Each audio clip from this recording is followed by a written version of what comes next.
la idea es más o menos ir desarrollando cada una de esas operaciones necesarias que le tenemos que realizar al agua para poder convertirla de alguna manera para uso, ¿sí? Doméstico o para uso industrial. Bueno, lo primero que tenemos que pensar es la connotación que tiene el agua, ¿no? Digamos, es vital para la vida del hombre, sin lugar a dudas, es esencial contar con agua y de alguna manera es un elemento que está siempre presente. Por otro lado, tenemos que pensar que es escasa y no renovable, o sea que si bien existen tratamientos para que el agua que ha sido contaminada, que ha sido utilizada, pueda volverse a utilizar, también tiene una implicancia importante desde el punto de vista de los costos, ¿no? Entonces, tenemos que hacer un uso racional y cuidar realmente el agua porque es un elemento, como dijimos, esencial. Y desde el punto de vista industrial es infaltable en cualquier proceso industrial. Vamos a ver que de alguna u otra manera forma parte de todos los procesos industriales, ya sea de obtención de un producto, de un servicio, vamos a necesitar de agua de alguna u otra manera. Así que tenemos que pensar, digamos, cuáles serían las condiciones para que la misma pueda ser utilizada. Desde el punto de vista de las características que debería tener este elemento, este fluido, desde el punto de vista de uso domiciliario o potable, debería ser química y biológicamente aceptable para su consumo, para ser utilizada, sin lugar a dudas para ingerir, para de alguna manera hidratarse, ¿sí? Y por lo tanto debemos ver qué características tiene que tener. Y desde el punto de vista industrial, qué contenidos, qué de alguna manera sales, ¿sí? Tiene contenidas, qué sólidos disueltos tienen que pueden perjudicar las instalaciones. Por lo tanto, tendremos que analizar también esa situación, ¿no? O sea, determinar, ¿sí? Cuáles son las sustancias que puede contener esta agua, y que pueden afectar a los equipos. Vamos a ver en el caso particular, después cuando avancemos, que los contenidos de algunas sales, como calcio y magnesio, afectan directamente, en algunos casos, las instalaciones. Vamos a ver el caso particular de las calderas, que afectan de alguna manera estas incrustaciones, generando de alguna manera peligros, digamos, para el uso de la instalación y también, digamos, un aumento en los costos de los combustibles para alcanzar una eficiencia determinada. Así que tendremos que prever de alguna manera esas situaciones. Uso industrial muy variado, existen muchas, por ejemplo, producción de energía por vaporización, ¿sí? Convertido en el segundo fluido de procesos de importancia, sin lugar a dudas, o tercero, como es el vapor. Para refrigeración en los sistemas de enfriamiento, ¿sí? Refrigeración de fluidos y equipos, es esencial como un intercambiador. Necesitamos de alguna manera el agua formando parte de los sistemas de enfriamiento, los vamos a ver también en detalle. El transporte de materias primas o desechos en las disoluciones, el aclarado de piezas o lavados, siempre esencial el lavado en todas las industrias, de una u otra manera vamos a necesitar agua de limpieza, por lo tanto debemos recurrir a este fluido. El lavado de gases, en algunos casos particulares, cuando necesitamos de alguna manera contener gases para que no vayan a la atmósfera, podemos utilizar scrubber, que serían elementos que permiten la absorción, ¿sí? En condiciones particulares de algunos gases mediante agua. Fabricación de productos, formando parte del producto, ¿sí? Eso también es importante, no solamente como fluido de proceso, sino formando parte del producto también se puede encontrar presente. Y finalmente lo que sería extinción de productos incandescentes en el caso de tratamientos superficiales de algunos metales.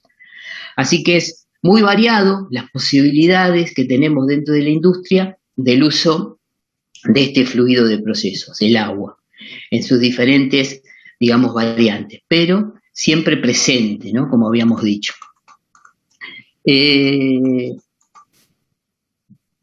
La cantidad a utilizar es muy variable, ¿sí? El consumo industrial va a variar dependiendo, ¿sí? Del tipo de industria, dependerá del momento de la operación, de dónde lo utilizo, qué operación voy a realizar, y cuál es su consumo, y puede ir de varios metros cúbicos por segundo a pocos metros cúbicos día, ¿no? Eso va a depender.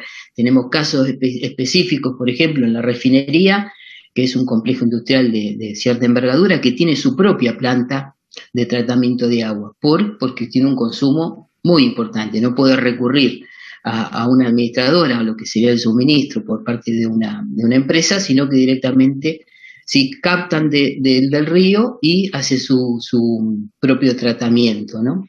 Para uso. Por supuesto, también tendremos que ver que los aportes de agua fresca dentro de ese sistema que voy a reutilizar va a depender del tipo de proceso, o sea, la descripción y ver cómo uso el agua, de qué tipo, del tipo de circuito, si voy a hacer una recirculación dentro de lo que es el proceso y de los tratamientos intermedios que realizo. La cuestión es que es muy importante de alguna manera hacer un uso racional de este recurso, escaso como dijimos, y hay que cuidarlo, ¿sí?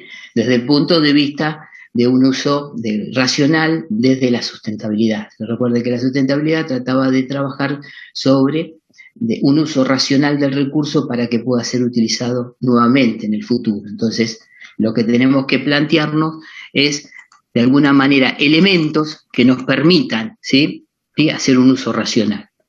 Desde el punto de vista en la industria y el uso del agua, tenemos parámetros, tenemos quien nos regula. El Código de Aguas, que es una ley provincial, la ley 1257, es un instrumento legal que tiene como, digamos, objetivo reglamentar lo que sería el uso, ¿sí? Vigilar lo que sería el uso racional del agua, ¿no? En todo lo que serían las obras, el estudio, la captación, la conservación y la evacuación del agua. Es importante.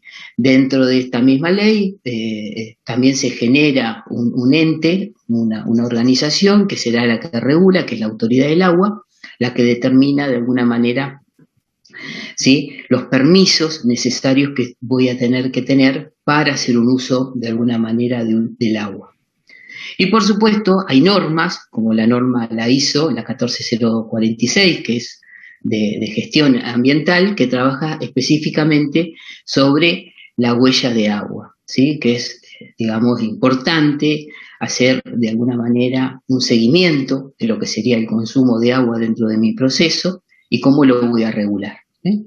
Ahí hay un pequeño esquema de lo que sería el proceso productivo y los diferentes tipos de consumo de agua que voy a tener, y lo primero que necesito hacer es segregar, sin lugar a duda, segregar.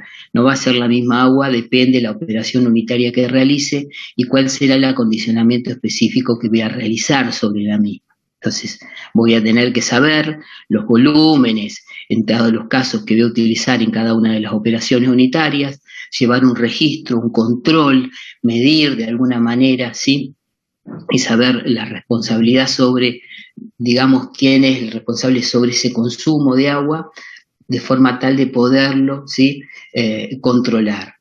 Si se sigue un riguroso control, un registro, ¿sí?, de los consumos y, por supuesto, también de la degradación que sufre el efluente, el agua, ¿sí?, al pasar por ese proceso productivo, de forma tal de que pues veamos que el tratamiento necesario que le tenemos que realizar, la depuración y la recirculación en el proceso. Por lo tanto, de alguna manera tomar mecanismos, ¿sí?, llevar adelante mecanismos para hacer un uso, como dijimos, racional del recurso. Bueno, ya abordando la temática en particular de cuáles serían las fuentes de abastecimiento de agua que nos podemos encontrar, ¿sí?, en la zona, desde la fuente superficial, que lo vamos a abocar específicamente cuando veamos potabilización, en el caso particular de la zona, cuando analicemos lo que es la planta potabilizadora de Punta Lara, que es la que abastece a gran parte de la población del Gran La Plata, el 60% aproximadamente de La Plata, todo Berisso y Ensenada, abastece la planta. Puede también ser de una fuente subterránea, ¿sí?, o sea, de un acuífero, vamos a ver, una reserva, que puede estar planteada también. Puede ser una empresa de servicios públicos proveer el agua, que la región es APSA la encargada de suministrar. Puede ser recolección de agua de lluvia. En algunos casos se ha presentado que si es poco el consumo de agua de una industria, podría hacer un uso de esta forma, de alguna manera. Nos ha pasado cuando fuimos a hacer los relevamientos al Parque Industrial Plátano, que tienen cierta dificultad con el Parque Industrial Plátano está localizado en la ciudad de Berazategui. Y tienen dificultad con el agua porque tiene un contenido salino muy alto, muy salubre el agua. Y bueno, ellos, una fábrica no tan grande, realmente podían hacer un uso de esta manera, ¿no? De alguna manera, la recolección del agua de lluvia, la contención, el acondicionamiento y la utilización de la misma. Puede estar prevista por un tercero, ¿no? Por contratistas, o por ejemplo un agua residual de otras industrias, por ejemplo en un polo industrial o un agrupamiento industrial. O sea que podría darse varios de estos casos, dependiendo de alguna manera la fuente superficial, el agua subterránea o la pesada de servicio, serán los tratamientos que yo le tendré que realizar. ¿Sí? Siempre el punto de partida, de dónde me abastezco de agua, y también va a depender del tipo de proceso y el consumo de agua que voy a tener, ¿no? Esto es un plano para ver el caso particular de un perfil hidrogeológico de la zona, ¿no? En este caso, el acuífero es el Puelche, que es el que más se utiliza en la zona, en la región de lo que sería el Gran La Plata. En el caso particular, por ejemplo, que tenemos algunos datos, en el Parque Industrial 2 de la Ciudad de La Plata, que está ahí en el cruce de Echeverri y la autovía 2, tiene un uso de alguna manera limitado hasta ahora porque se está desarrollando. Ese parque industrial tiene 90 hectáreas y 190 parcelas aproximadamente, ¿sí? Y tiene previsto unas perforaciones para que tengan una dimensión más o menos de lo que serían lo que se prevé consumir, de 2 pozos importantes para suministrar agua de alguna manera a las instalaciones comunes, y también después para hacer un uso en cada una de las industrias, dependiendo los consumos que van a tener. Y bueno, se han hecho estudios específicamente para hacer el estudio, ¿sí? Mediante perforaciones, que lo que tratan de medir es la dinámica que va a tener el acuífero, ¿no? O sea, cómo yo lo voy a deprimir consumiendo agua y cómo de alguna manera se regenera de forma tal de que se sostenga en el tiempo, ¿sí? Si yo lo deprimo a un consumo de alguna manera no racional, ¿sí? Lo voy a secar, ¿sí? Para hablar en criollo. Entonces, lo que necesito es hacer un buen estudio, esos son los ingenieros hidráulicos los que se encargan específicamente, se hacen perforaciones y se trabaja. Para que tenga una idea, aproximadamente en esa zona se prevé perforaciones de 60 metros de profundidad y se va a hacer un consumo aproximadamente de 700 metros cúbicos día, ¿sí? De la depresión que va a tener sobre ese caso particular. Pero es como ejemplo, digamos, de alguna manera, para que tengan dimensión de esa situación. O sea, si ustedes tienen industria y pueden ser abastecidos directamente por la empresa, o pueden tener su propio planta, en el caso de que sea un consumo importante, caso refinería, situaciones muy particulares, o si no directamente pedir el permiso a la autoridad del agua para hacer la perforación y hacer de alguna manera un uso, ¿sí? Del recurso. El agua potable, ¿sí? Que es lo primero que vamos a abordar, debe tener características particulares, ¿no? Debe ser limpia, incolora, de sabor agradable, características que de alguna manera le dan, son condiciones organolépticas en primera instancia. Uno ve, si la ve media turbia no la va a consumir, y esa turbidez va a estar en función también del tipo de tratamiento y también de lo que sería la distribución que va a tener este recurso. Y por supuesto, el contenido salino, los sólidos disueltos le van a dar un sabor, ¿sí? sabor particular que también debe ser agradable. Por supuesto, ese contenido salino no debe ser excesivo, no debe superar los 1000 miligramos por litro, ¿sí? Aproximadamente son 1000 partes por millón. La media de 500 miligramos por litro es lo aceptable, pero bueno, hasta 1000 se considera que es un agua dulce, por encima de 1000 y hasta 30.000 es un agua salobre, y para que tengan idea, un agua de mar tiene más de 30.000 partes por millón de sólidos disueltos. Por eso es que de alguna manera tenemos que medir, ¿sí? Tenemos que analizar el agua para ver sus contenidos, qué contenidos tiene.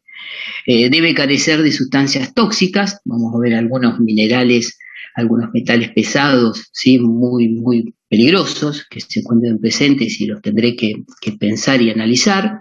Y desde el punto de vista biológico no debe tener ningún agente patógeno que de alguna manera cause enfermedades. Entonces tengo que pensar, tengo que analizar el proceso de forma tal de que ataque esta situación, en función de, como dijimos, de dónde partimos, ¿no?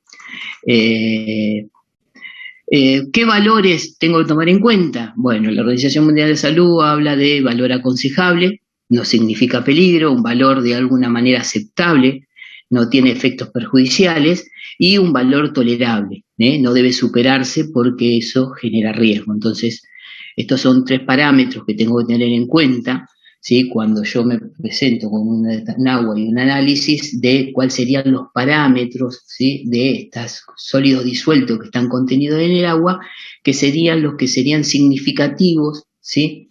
de suponer un riesgo, ¿sí? Para la salud.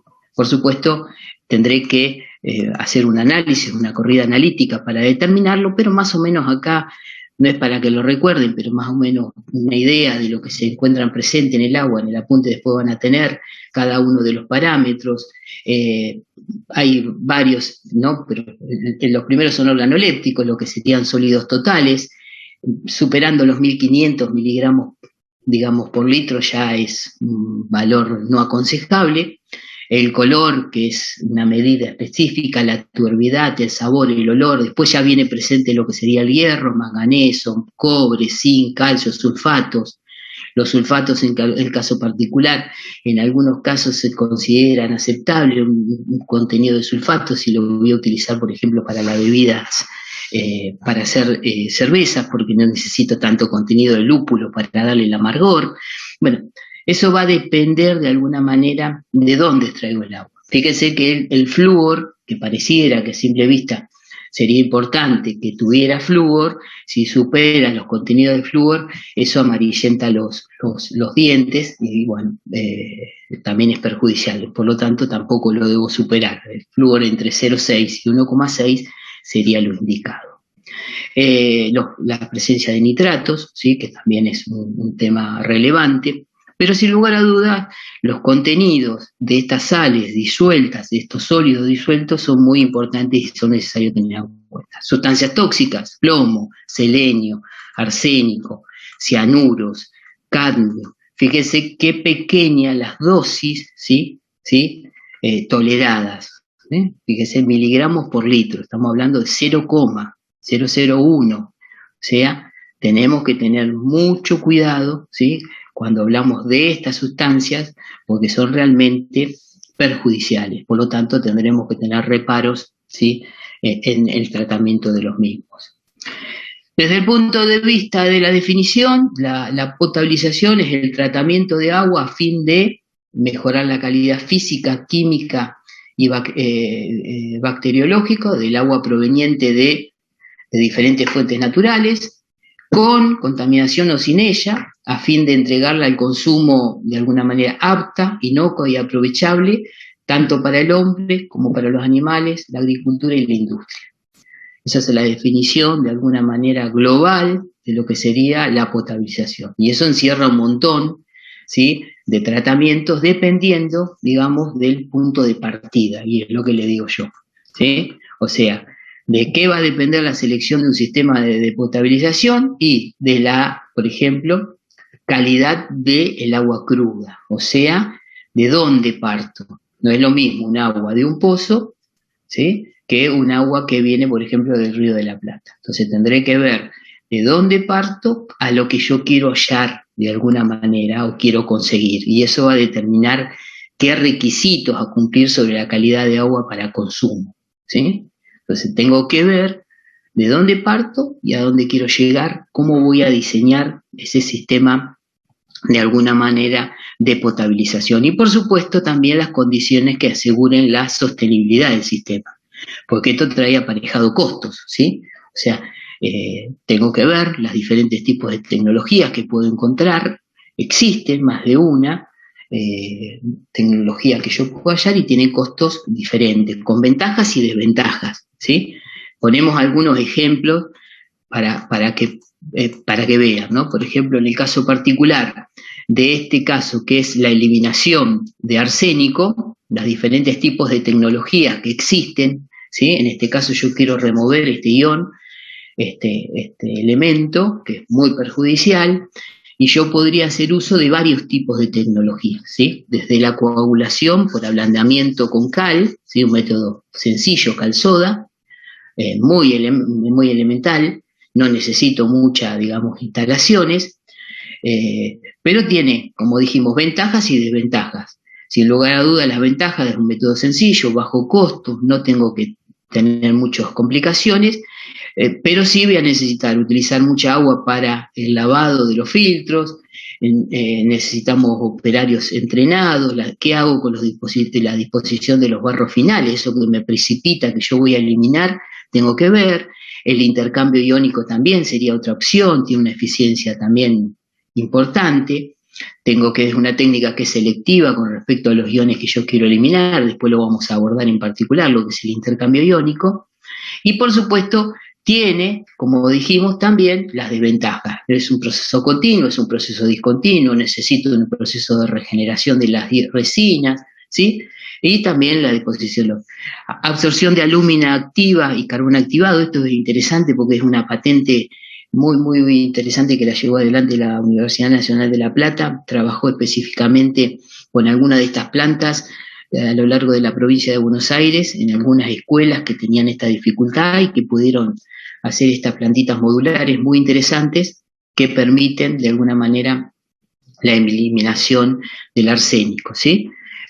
Absorción con la alúmina activada, carbono activado, hidróxido férrico granular, tiene muy buena eficiencia, no tanto los costos son importantes, y bueno, después por supuesto tenemos que ver qué hacemos con los elementos que voy eliminando, qué hago con la disposición final del producto, ¿no? De lo que sería el subproducto de mi proceso.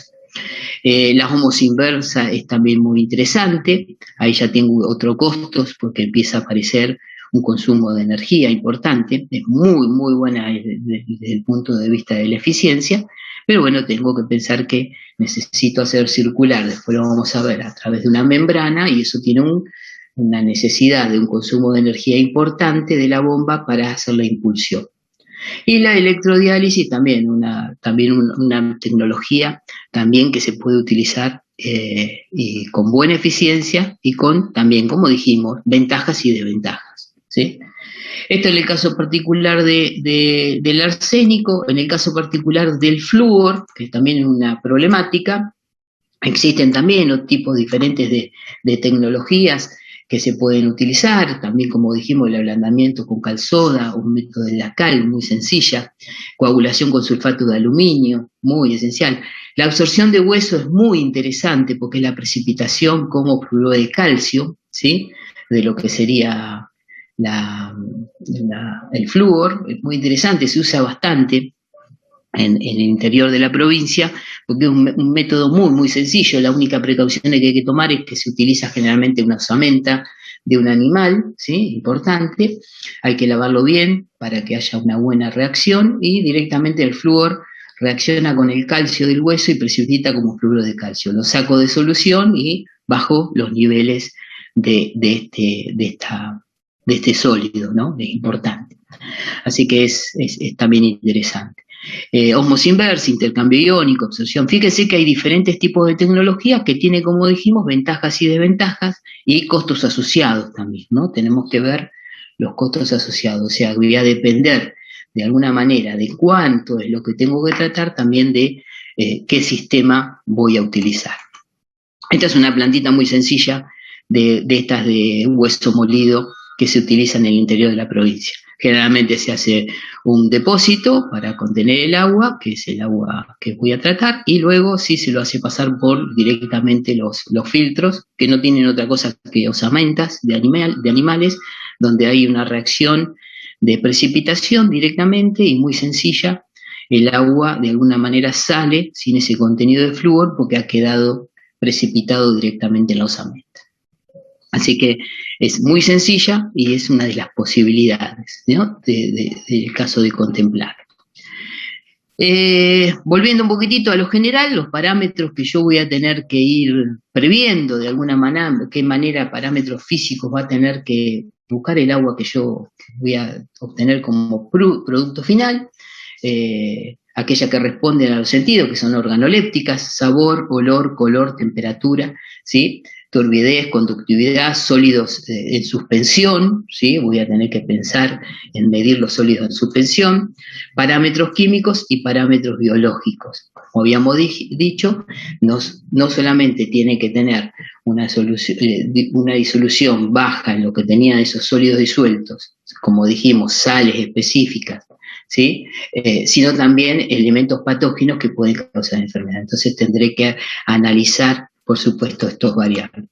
¿Qué debo eliminar? Por supuesto, tendré que eliminar los flotantes, en el caso particular, si es un agua de un cuerpo superficial, como vamos a ver en el caso del Río de la Plata. Voy a tener que eliminar los suspendidos, los sólidos suspendidos. En el caso de sedimentables y no sedimentables, los tendré que ver cómo los remuevo.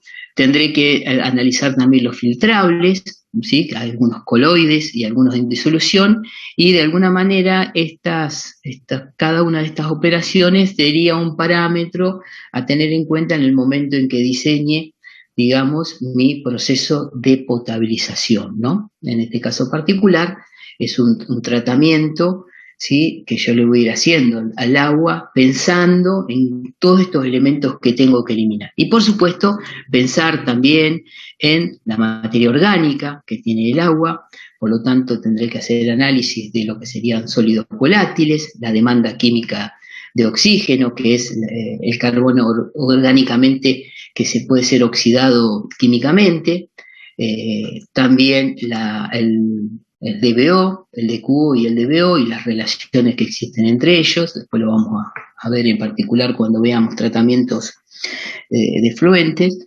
pero siempre pensar de alguna manera que este contenido, ¿sí? De materia orgánica que tiene que estar estabilizado, ¿sí? Porque si yo lo envío a un cuerpo superficial, a un cuerpo, me lo puede degradar. Tengo que pensar de alguna manera todos estos parámetros. El carbono orgánico total también es importante hacer una determinación, ¿sí? Que también lo voy a expresar en miligramos por litro. La mayoría de los casos es parámetros de alguna manera de concentración de solución que me dicen dentro de mi líquido qué contenido tiene de sólidos disueltos o elementos disueltos. Y un tema aparte, que también lo vamos a ver en particular, es la dureza del agua en casa. O sea, la dureza del agua en casa, pensemos un agua que tenga un contenido salino importante, específicamente de calcio y magnesio, que son las que de alguna manera le dan la dureza al agua. Si el contenido es muy alto, ya dijimos que le cambia el sabor, pero también si el contenido es alto me dificulta el lavado, porque lo que ocurre es generalmente con estas sales de calcio y magnesio que reaccionan, ¿sí? Con los ácidos grasos que forman el jabón, y no se forma lo que yo quiero, ¿sí? La realidad es que yo quiero que reaccionen con el jabón, y el palmitato de sodio lo que es cambiar la tensión superficial del agua. Si tengo mucho contenido de calcio, me reaccionan, me forman con calcio dando palmitato de calcio, que es un elemento insoluble y que no me permite de alguna manera bajar la tensión superficial del agua, y yo noto que no lava el agua, ¿vieron? No genera espuma. No sé si le ha pasado, ocurre un poquito en la costa, que la gente tiene dificultades para lavar, y se debe fundamentalmente a eso. El contenido salino es tan alto, fundamentalmente el calcio, reacciona con los ácidos grasos que tienen los jabones y de alguna manera me afectan, ¿sí? La tensión superficial no la afectan como yo quiero y realmente no se produce el lavado. Por lo tanto, tengo que hacer un control, ¿sí?, de la dureza. Cuando veamos en el caso particular de utilizarlo dentro de la industria, porque afecta a las instalaciones, pero también si estoy haciendo un tratamiento de potabilización, también tendré que tener cuidado en las sales de calcio, ¿sí?, que voy a tener este inconveniente también en particular. Vamos a pasar rápido, el índice Lageler, le comento un poquitito, se piensa siempre en lo mismo, de alguna manera un agua tiene que tener de alguna manera un equilibrio entre corrosiva e incrustante, ¿sí? Y eso lo determina el índice Lageler, porque es un equilibrio entre las sales disueltas, ¿sí? Se hace un ensayo, es el contenido salino, la alcalinidad total, la salinidad total a una cierta temperatura, me permite, ¿sí?, trabajando con los pHs, saber si un agua es corrosiva o es incrustante. Imagínense, ahora no tanto, pero antiguamente se pensaba, y siempre se cree, que es preferible que un agua sea levemente incrustante, o sea, que produzca sales de calcio que se me incrusten, ¿sí? Ustedes lo habrán visto cuando toman unos mates en la pava, le quedan de alguna manera como si estuviera precipitado lo que serían estas incrustaciones, y es preferible eso y no que el agua me corroa, ¿sí? Y eso es porque antiguamente había muchas cañerías, imagínense, de plomo, ¿sí? Todavía quedan yo en mi casa, que tengo una casa antigua, tengo este problema, no lo he cambiado todo y tengo una parte que es de plomo, y si el agua es corrosiva, parte de ese plomo va a pasar al agua y lo voy a consumir, ¿sí? Entonces es peligroso. Entonces lo que siempre se pensaba es que levemente un agua puede ser de alguna manera incrustante, que tenga contenido de calcio y no que sea de alguna manera corrosiva, ¿sí? Vamos a ver que después, generalmente, cuando se estabiliza el pH, se utiliza carbonato de calcio, se aumenta un poquito la dureza y se baja el efecto corrosivo, ¿sí?, del agua. Pero para tener una idea, mucho confunden, no es que mide esto, el índice Langelier mide la dureza, lo que trata de medir, ¿sí?, es ese equilibrio para que un agua, digamos, responda a ser de alguna manera más incrustante, o sea, que precipiten este calcio en exceso y no sea corrosiva. Pero esa es la idea.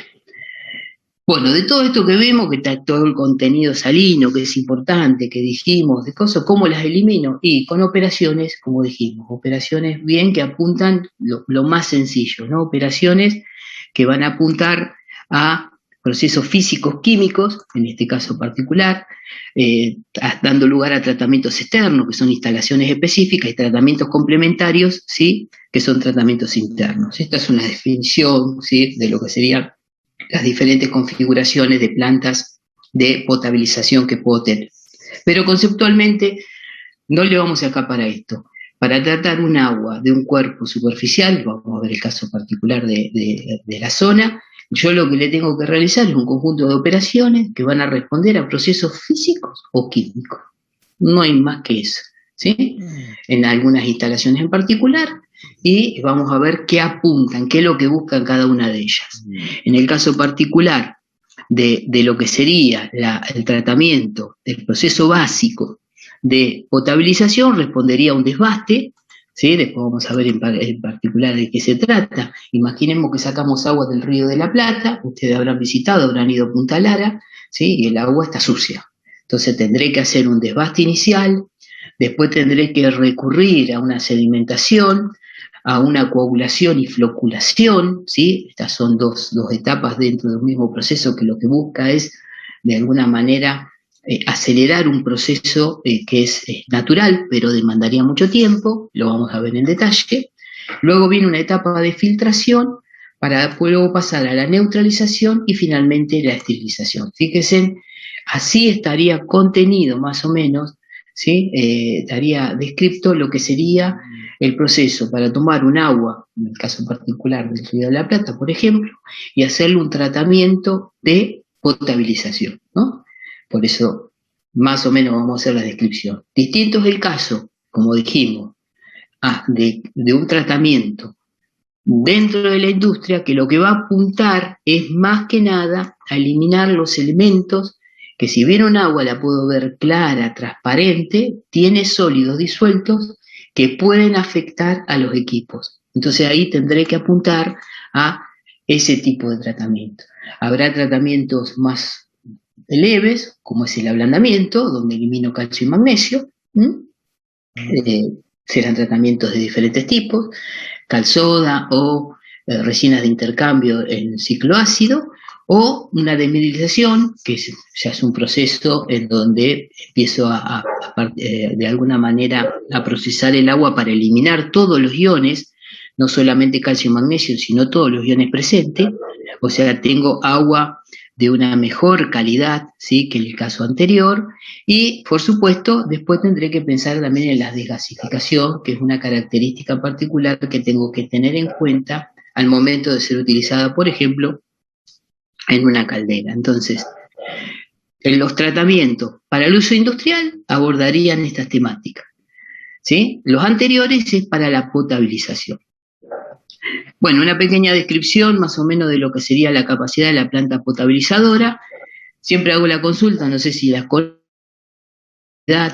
que nosotros, el agua que consumimos, ¿sí?, en su gran mayoría sale de la planta potabilizadora Gerardi, que se encuentra en la localidad de Punta Lara, ¿sí?, paraje de Punta Lara, que es Ensenada. Alimenta la demanda de todo Berisso, todo Ensenada y el 60% aproximadamente de La Plata, ¿sí? O sea, más o menos 800.000 personas, creen. Se estima más o menos el consumo medio de agua de entre 150 y 200. El argentino consume casi 450 litros de agua por día, ¿sí? La capacidad de la planta para esa demanda aproximadamente, originariamente eran 11.000 metros cúbicos hora, una capacidad importante que tiene la planta. Se le hizo un revamping hace 2 años atrás, se le trabajó bastante, participó la empresa Veolia, que es una empresa de capitales franceses muy importante, que trabaja específicamente sobre agua, energía y residuos. Y bueno, se hizo un trabajo específico sobre los filtros y la automatización, y se le hizo un revamping porque estaba muy deteriorada la planta.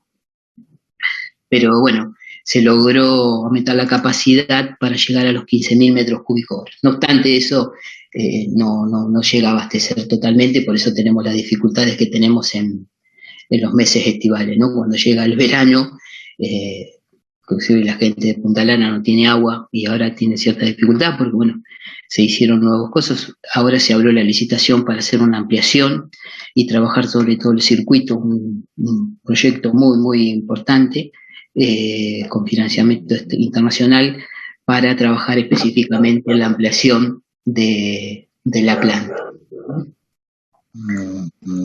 Para que se ubiquen más o menos. Sí. Profesor. Sí. Hola, ¿qué tal? Hubo problemas con la planta, ¿no? Con el tema de esas algas verdes, que hubo un momento que tuvo el Río de la Plata. Sí. Yo me acuerdo, estaba todo verde. Sí, cómo no, está bueno que saques. Eso fue de cianobacterias. Esas cianobacterias hace años que están, pero este año se dio en particular. Creen que no se pudieron contener aguas arriba, en lo que sería la parte de las represas, y la verdad que sí, hubo un taponamiento directamente en los filtros, no estuvo operativa la planta 48 horas totalmente, se la limpió totalmente, sí. Esas cianobacterias siempre existen presentes, pero en condiciones particulares crecen con una velocidad enorme, y de alguna manera, si no se las controla, la planta la siguió absorbiendo y la obstruye directamente, ¿no? Pero sí, tal cual, sí, tengo algunas fotos ahí dando vueltas. No las muestro, pero es una excepción, pero realmente la dejó no cagua la planta, ¿no?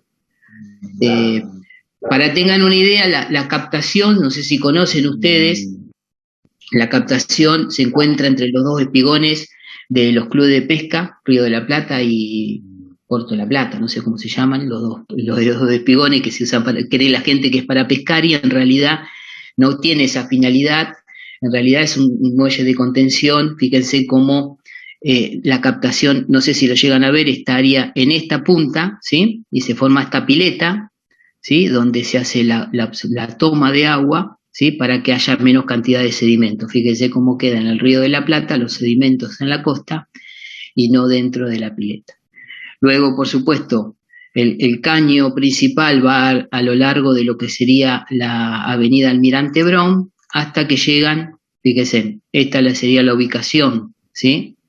De lo que es el espigón, los espigones de pesca donde se hace la absorción, se lo lleva a lo largo de todo este camino hasta la planta, ¿sí? La planta queda en la cercanía de lo que sería la entrada a la planta de siderurgia, ¿sí? Propulsora siderúrgica de la empresa Techin, ¿sí? También en la localidad de Ensenada.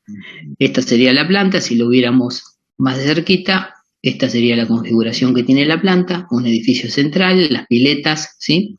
Y los diferentes tipos de tratamiento que después lo vamos a describir, ¿sí?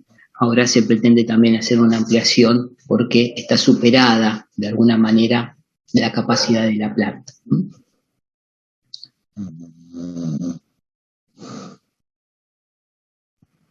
Ahí Marce Nicolás tenía una pregunta, ¿por qué capta tan lejos de la planta? O sea, por la ubicación, sí, la ubicación directamente donde se había pensado anteriormente, no había forma de la edificación y ahí se cree que es un sedimento, la ensenada de Barragán, donde son condiciones especiales. Acá no se podía, esto es vieja, estoy hablando, la planta es vieja, esta zona no se puede porque el que conoce Ensenada sería la zona de los clubes, el regata y el náutico, hay muchos sedimentos, y acá también está el espigón, el muelle de la empresa Techin, ¿sí? Así que era complicado y sí, se hizo eso, es un tramo bastante largo, sí. Pero bueno, las condiciones se dan justo acá para la captación, ¿sí?